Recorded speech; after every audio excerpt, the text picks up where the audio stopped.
I'll tell you what, life is fraught with interruptions, isn't it? You know, you make plans, you formulate ideas, you put them into action, you execute them wisely, you've given a lot of thought to them, you've considered the cost and the consequences, but you know you're making the right moves, and things seem to be running along smoothly, you're running full steam ahead, and all of a sudden, something crops up, right? Something pops up right in front of you. It's kind of like driving down the road on a motorcycle and a bear runs out in front of you. You hit it, right? I say that because my brother, who lives in Washington, just told me that the other day someone hit a bear on a motorcycle. The bear wasn't on the motorcycle. He might have been after the accident. I don't know. But I mean, that's not something you expect to see. And then his brand new truck he was driving, he actually hit a deer with it, and it's in the shop now, and he won't get it back for 2 months. That's the kind of thing I'm talking about. You didn't ask for these things to present themselves to you and just ruin your day, right? You didn't ask for it to happen, but it does happen. And some of the things that you're experiencing may not be nearly as dramatic. You know, you might be cooking at home, or you're on the computer watching YouTube videos, or you're on your phone and you're trying to figure out how to fix your hot water heater or your refrigerator, your washer and dryer, and you got one step left and the power goes out and you're sitting in the dark, and somebody always asks, did you pay the bill? Or what just happened? Did we blow a fuse? I mean, are people even using fuses like that anymore anyway? But I mean, you get my point, right? I mean, it seems like no matter what, something always happens. You're on your way to Disney World and you get a flat tire, or the water pump goes out. It's just normal. It's just normal, but we don't act like it is. We gripe and complain for good reason. I mean, it's kind of hard not to. It's really hard not to. And we feel like, this always happens. I knew it was going to happen. And I'm just, I'm mad now. I'm angry now. Now, there are some people that don't do well with this whatsoever. They can't look at a problem and say, yeah, this happened, and I just need to fix it. Complaining about it and getting mad about it is not going to help. I just need to fix it. We need to get on our way and get moving. There are some who will sit around and go, oh me, oh my, this always happens no matter what I do, right? And here's why I want to say this.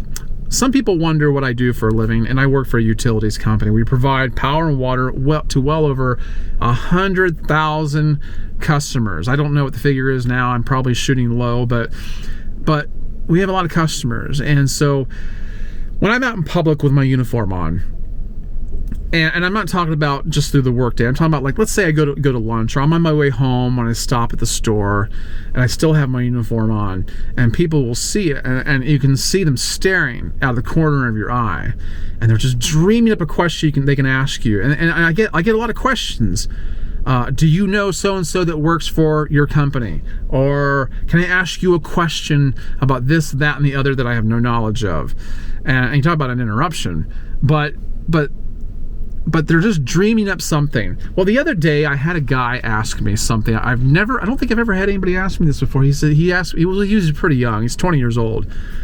He said, he asked me, what is the most common causes of blackouts? When everything just goes dark. What's the most common cause of that? Well, I mean, I think I know. I gave him an answer that I think is pretty accurate, at least for where we live. Okay? Now, I guess it could depend on probably not a lot, but it could depend on where you live, what the circumstances are, how things are set up. But I'm probably going to be pretty much on target with this. Now, weather is one factor. Lightning, wind, snow, car crashes are one thing that might cause, someone's driving drunk or texting while they're driving and they crash into a pole. That will make things go down for a little while. But here's what I told him. I said, I think the number one causes of blackouts, at least where I live, is squirrels. I'm not kidding. Squirrels. Those little, tiny little scurrying animals, indecisive little creatures. The ones who are always just frolicking in the trees, running to and fro. You know, those little things, they are, I believe that they're the most common causes of power outages. And here's why I say that, because we get these emails that power was restored, and here's the reason why. And we get so many that come across our screen saying it was a squirrel. And my point for saying this is, well, just because I answered his question. Now, I may not be completely accurate about that, but that's just my estimation. I guess I could ask somebody. But my point is, it's often the small things. It's often the things that you wouldn't think of, the things that you don't see coming. The things that dart out in front of you from left and right that